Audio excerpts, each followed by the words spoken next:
Hello and welcome. Welcome to Everything is Energy and welcome to the Aries full moon, which is exact on the 6th of October at 8:47 p.m. Pacific time. As with all full moons, we have Luna in Aries opposite the Sun in the sign of Libra. And this can give us a little bit of a sense of it's not just an opposition, but it's kind of a polarity that's taking place during this full moon. And now Aries is cardinal masculine fire, ruled by Mars. And having Luna in Aries is really inviting us to remember that now is the time to claim or reclaim our courageous inner truth, our courageous inner knowing, our courageous inner compass. And to have Luna in Aries opposite the Sun in Libra, this is also reminding us that even though things might seem one way, might seem settled, might seem even a little bit stuck, that there's a better way coming through. There is a bright future ahead. Now, we not only have Luna herself in the sign of Aries, but we have a handful of planets and celestial beings. We have Neptune at 0 degrees Aries, changing signs. Going to go back into Pisces in a little bit, but for right now, Neptune is still holding down the anaretic 1st degree of Aries. And then we have Eris and Chiron conjunct at the latter degrees of Aries. All of this is reminding us to stay in our truth, stay in your truth, and to simultaneously be open to new information, be open to new ideas. This is even though it's a challenging full moon, it's a full moon of infinite possibility. It's a full moon where there can be some really neat, creative ideas, things that we may have never even conceived of before coming through. And the sense here is that the solutions are only beginning to be formulated. The solutions for the problems that we seek, the ways that we want the world to improve and to expand, those problems might be present and prescient, but the solutions are just beginning to be formulated. Now, 2 of the major players for this full moon are actually not the Sun and the Moon. They're Mercury and Pluto. And Mercury is actually squaring Pluto. Pluto in Aquarius, squaring Mercury as it just enters into Scorpio at 0 degrees Scorpio. And so while squares are challenges, squares are also opportunities. This opportunity is for us to see or have truths be revealed to us about our communications, but not just our communications, our being in the world, our broadcast to the world. And it's worth remembering that Pluto rules as the modern ruler of Scorpio. So even though this is a square, even though this is a challenge, there's an overarching theme about karmic justice. So even though there's a lot of communication energy and we're being invited to speak our truth,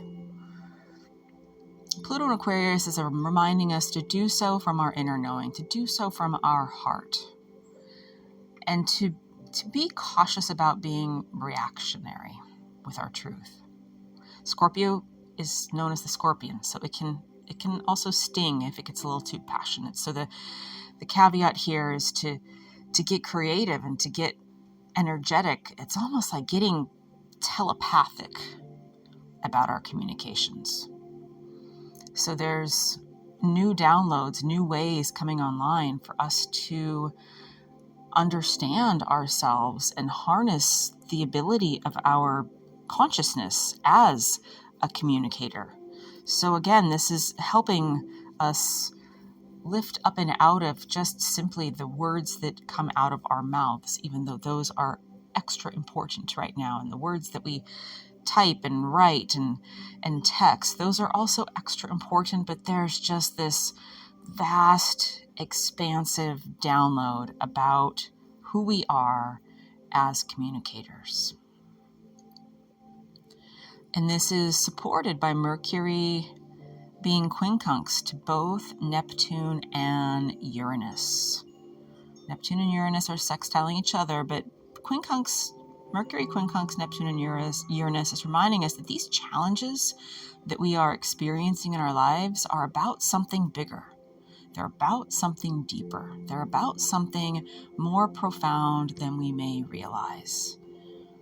And we're going to start to get some new revelations about how we can choose to be, how every moment is a choice, and that we're never stuck. We're always evolving. We're always growing. And so this is kind of providing us with a glimpse to a new toolkit. It's not just about speaking in our communication. It's about what we don't speak. But it's not just about what we do and don't speak. It's about ourselves as consciousness, about ourselves as antenna and vibrators and creators. We also have Mercury conjunct Haumea and Vertex. Haumea is at 2 degrees of Scorpio. Haumea is the Hawaiian goddess of fertility. But this energy isn't just about creation in that sense. It's about nurturing and connection to the natural world. It's about transformation. It's about resilience. It's about what it means to be a leader in society. How we can use the inherent energies that we're feeling about creativity and the potential for the world that we live in. And Vertex is about sort of karmic, fated, sudden happenings, connections, turning points, meetings. So this is again pointing to revelations. Full moons are always times of revelations, but these types of revelations aren't just mundane, they're profound. If you believe in past lives or other types of intelligence or consciousness that exists beyond this human consciousness that we know so well, that there's these energies out there that are coming through to support us in this time of transformation. Mercury is also square to Jupiter in Cancer. So while Jupiter in Cancer is really about expansion via our intuition, Mercury squaring Jupiter is reminding us that that expansion via our intuition is not someone else's interpretation. It's not someone else's read of what's happening. It's about your read, your interpretation, your experience, your inner knowing. So if we've been giving our power away or looking to someone or something for what we just automatically trust to be true, we're going to be reminded that we are the creators and we are the knowers. And our experience and our inner knowing is what's powerful. So I mentioned it's not just Mercury that's super active during this full moon, but Pluto is super duper duper active. Pluto is trining Uranus, sextiling Neptune, sextiling Saturn in that minor triangle, that triangle that's going to be with us through the end of this year. It's also trining Venus right now during this full moon. And that is very fortunate because Venus is a personal planet versus a transpersonal planet. And Venus is in the sign of Virgo. And Virgo is really about details, attention to details. And I mentioned in the weekly broadcast for this week that there's something about peripheral vision.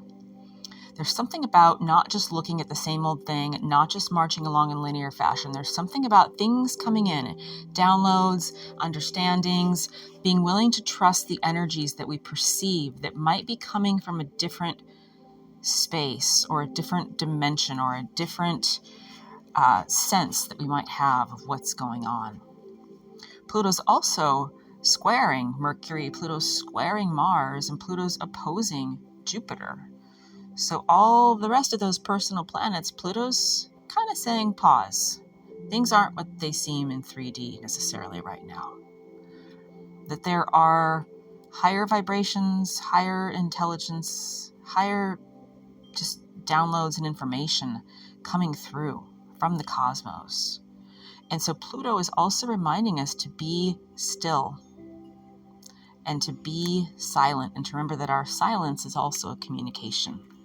So this is not necessarily a time to just simply be passionate and reactionary. There's a little bit of that on the fringes here because we have Mars in Scorpio and Pluto is active here, but that's sort of the shadow side. What the deeper truths are is to really go within and trust ourselves. And this is going to bring me full circle back to a point that I touched on lightly, and I think that this is the main punchline for this full moon, and that is Aries conjunct Chiron. Aries is, they're both at the same degree, but they're not quite at the same minute. They're going to be at the same minute in about 36 hours from this full moon, from this lunation. And Aries conjunct Chiron, if you remember, Aries is the goddess who wasn't invited to the wedding of all the Greek gods on Mount Olympus. She was a goddess herself, but she was the only one that wasn't invited, and she showed up anyway. She threw the golden apple into the palace and said to the fairest, and this caused a skirmish among the goddesses, which led to the Trojan War. And the light takeaway, the one-liner for Aries is that she exposed the hubris, she exposed the pride of these people, these gods and goddesses who were supposed to be these all-powerful, all-knowing beings, and it was Aries that said, wait a second, you guys are full of yourselves. You gotta be real. You gotta be human. So there's this humanity that Aries is reminding us about, our humanity and our shared humanity.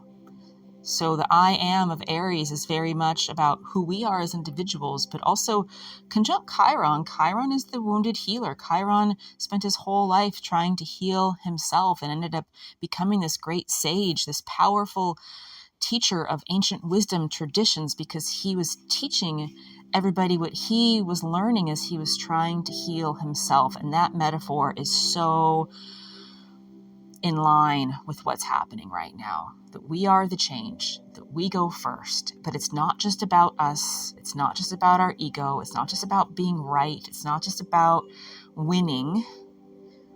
It's about being the change. It's about being of service to ourselves in the highest calling of what our soul is here to do, and also being of service to the collective in the highest calling of what we can contribute to our world, to our community, to this planet, to this universe. So Aries conjunct Chiron in Aries is potent, and I'm going to offer that it is one of the main stamps that's coming through, one of the main vibrations that's coming through during this lunation, during this full moon in Aries, time of realization. This is about being the agent of healing, being the agent of change, and taking that mantle on because of the courage and the passion and the drive that Aries brings us. So let's go ahead and get to a meditation. Find somewhere where you can sit with a straight spine or lie with a straight spine. Somewhere where you can close your eyes for the next 10 minutes of time, and somewhere where you won't be disturbed. And with that, go ahead and close your eyes. Breathe in through your nose. And begin to take a little bit more time breathing in. Deepen your inhale. Draw that breath all the way down into the bottom of your lungs. And as you exhale, breathe out through your mouth. And imagine that on the exhale, it is a metaphorical and an energetic release. Letting go. Any distractions, anything that doesn't need to be present right now. Breathing in, breathe in the energy of this full moon. Whether you listen to this at the precise time the moon is full does not matter. The downloads are here. Take in the truths of this lunation. And then as you exhale, again, just let the exhale be a release, whether or not you know what you're releasing. And we'll just spend a few more moments here just simply with the breath, deepening the inhale, breathing in through your nose, and lengthening the exhale, releasing the breath through the mouth.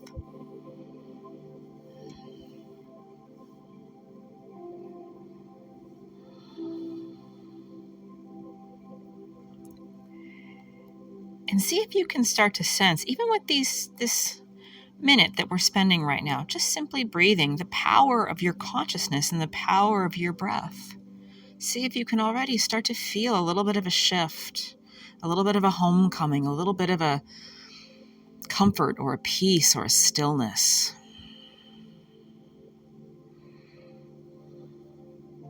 And I'm going to invite you to travel with me to the edge of a mountain lake at nighttime. The lake is quite still. There's some waves gently lapping up on the shore, and you're seated on the shore looking out over this vast, beautiful mountain lake, and Luna is full in the sky. Not directly overhead, but about at a 45-degree angle on the horizon, and she's lighting up the peaks in the distance. Her light is beaming down onto the lake water and being reflected by the water. And just take in this vista, the crispness of the evening mountain air. The gentle lapping of the waves on this mountain lake, the presence of the water.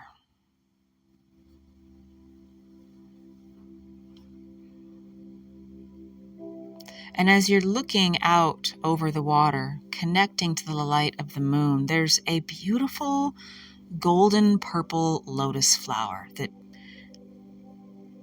comes into your awareness. It's floating on the lake.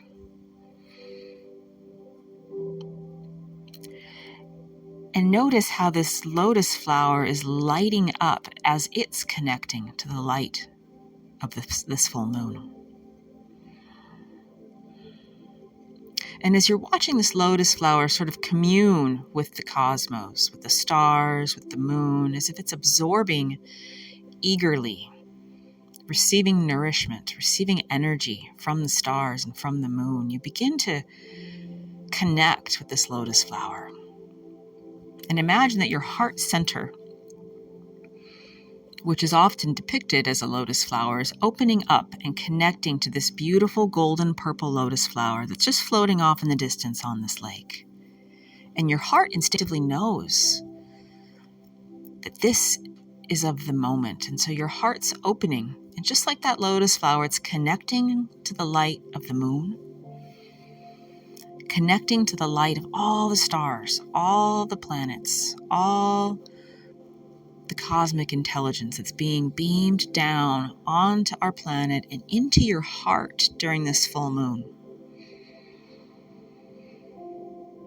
And just like that lotus flower was receiving this light as if it was information and nourishment and sustenance and inspiration, take that into your heart.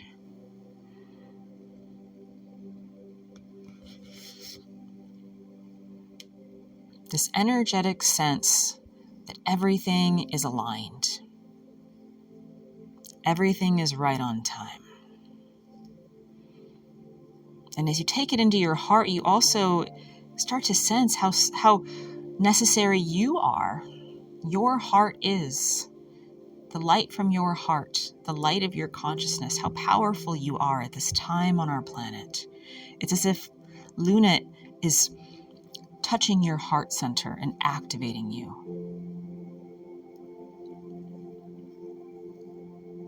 And reminding you of the love that is always present within you. The light and the love that can never be extinguished. And as you're focusing here on that lotus flower off in the distance, on your heart center, and on the light from the moon and the light from the cosmos being beamed into your heart, there's this sense of expansion. Maybe even a sense of welling within the sense that your heart knows and understands precisely what is happening. Even though maybe our human brains are catching up, our energetic selves know that everything is working out with precision. Everything is magically arriving on time. And just allow this light from the moon to come into your heart, and this light from all the stars and even the energies that you can't see. Take it into your heart, and as you're watching this lotus flower light up and as if it's dancing on the lake out in front of you, feel that also the same thing happening within you. Receive the magic and the wisdom and the activation of this full moon.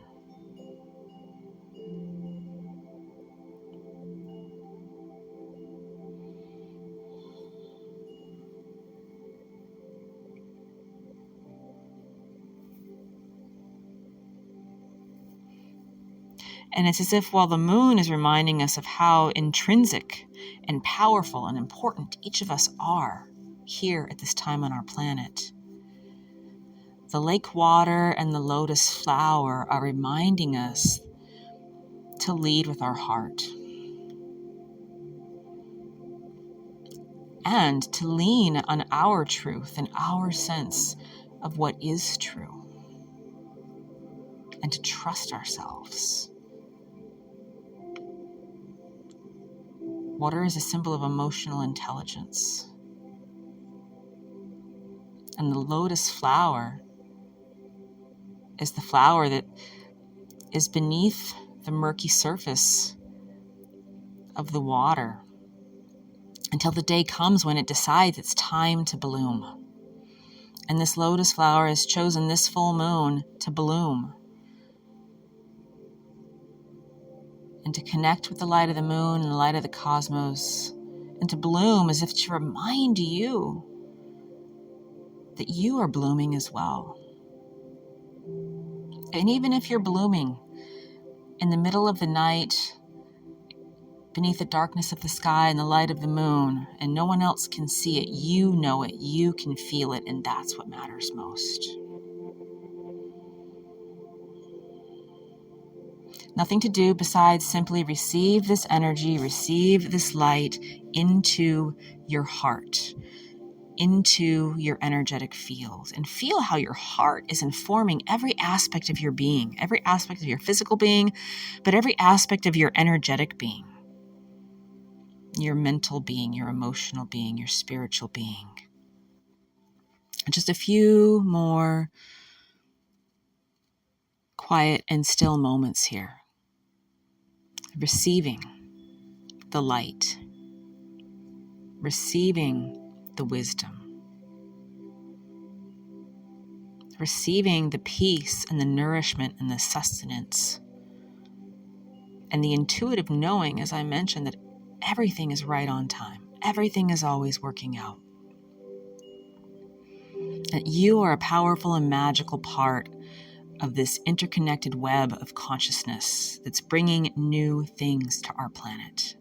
New ways of being, new ways of knowing, new ways of living, new ways of interacting, new ways of communicating and creating. That's what's possible. Receive that.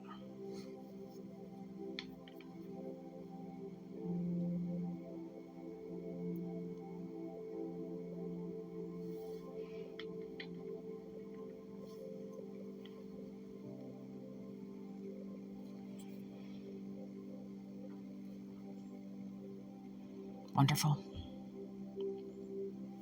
And with that, I invite you to maybe place one or both hands over your heart center, physically on your chest, and send a pulse of gratitude up into the night sky, up to the moon and up to all the stars and up to all the energies and points of consciousness that are seen and unseen. Thank you. Thank you for this energy. Thank you for this download. Thank you for this nourishment, this support, this information. And when you're ready, you can come back into the space and the place where you sat down or lied down to practice this meditation. And as you open your eyes, gently wiggle your fingers or toes and look around and see if you can sense the sacredness of this moment.